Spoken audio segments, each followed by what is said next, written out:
नाश्त्याला रोज वेगळं आणि तरीही चविष्ट असं काय करायचं असा प्रश्न प्रत्येक गृहिणीला पडलेला असतो. आपल्याकडे घरच्या घरी बनवलेली भाजणी जर असेल तर नाश्त्याला अशा प्रकारची चविष्ट थालीपीठ झटपट बनवता येतात. याआधी आपण भाजणी कशी बनवायची ते पाहिले.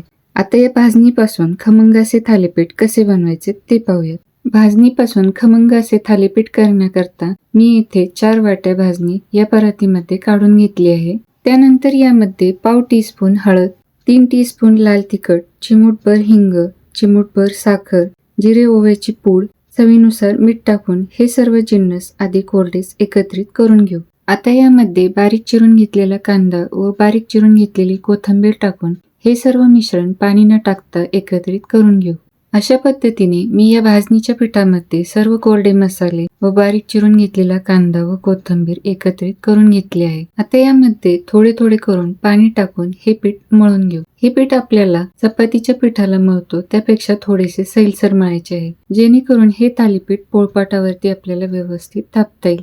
मी अशा पद्धतीने थालीपीठाचे पीठ मळून घेतले आहे आणि आपण याची थालीपीठे लगेच करायला घेणार आहोत. यासाठी मी याचे समान 8 भाग करून घेतले आहेत. अशा पद्धतीने उंडे बनवून घेतल्यामुळे पूर्ण पिठाचे किती थालीपीठ होणार हे आधीच कळते. तसेच थालीपीठ बनवताना प्रत्येक वेळेस उंडे बनवत बसण्याचा आपला वेळ असतो. मी इथे एक पांढरा स्वच्छ नॅपकिन पाण्याने ओला करून तो या पोळपाटावरती टाकून घेतला आहे. त्यानंतर यावरती एक पिठाचा उंडा ठेवून तो अशा पद्धतीने गोलाकार थापून घेऊ. मध्ये मध्ये हात पाण्याने ओला करून हे थालीपीठ अशा पद्धतीने थापून घ्यायचे आहे. अशा पद्धतीने हे थालीपीठ मी सर्व बाजूने व्यवस्थित थापून घेतले आहे. त्यानंतर या थालीपीठाला बोटाने मी अशा प्रकारे काही होल्स करून घेतले आहे. थालीपीठ थापून होईपर्यंत मी एकीकडे गॅसवरती निर्लेपचा तवा गरम करून घेतला आहे. आता याला तेल लावून घेऊ आणि थापून घेतलेले हे थालीपीठ यावरती टाकून घेऊ. आता मी या थालीपीठाला जे होल्स करून घेतले होते त्यामध्ये अशा प्रकारे थोडे थोडे करून तेल टाकून घेतले आहे, जेणेकरून हे थालीपीठ आतपर्यंत व्यवस्थित भाजले जाईल. आता यावरती 1 मिनिटासाठी झाकण ठेवून हे थालीपीठ भाजून घेऊ. 1 मिनिटानंतर यावरील झाकण काढून या थालीपीठाला ब्रशने तेल लावून घेऊ. तुम्ही या ठिकाणी तेलाऐवजी तुपाचा देखील वापर करू शकता.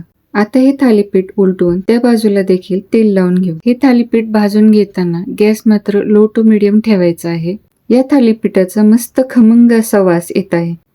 तसेच या थालीपीठाच्या दोन्ही बाजू व्यवस्थित भाजून झाले आहेत. आता हे भाजून झालेले थालीपीठ एका जाळीवरती काढून घेऊ. आता मी याच पद्धतीने सर्व थालीपीठे करून घेणार आहे. या थालीपीठाला देखील तेल लावून त्याच्या दोन्ही बाजू व्यवस्थित भाजून घेऊ. या थालीपीठाच्या दोन्ही बाजू व्यवस्थित भाजून झाले आहेत ते देखील या जाळीवरती काढून घेऊ.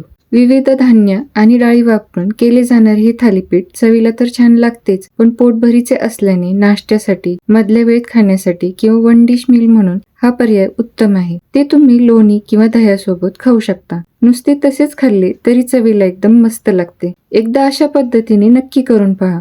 हा व्हिडिओ जर तुम्हाला आवडला असेल तर व्हिडिओला लाईक व चॅनलला सबस्क्राईब नक्की करा.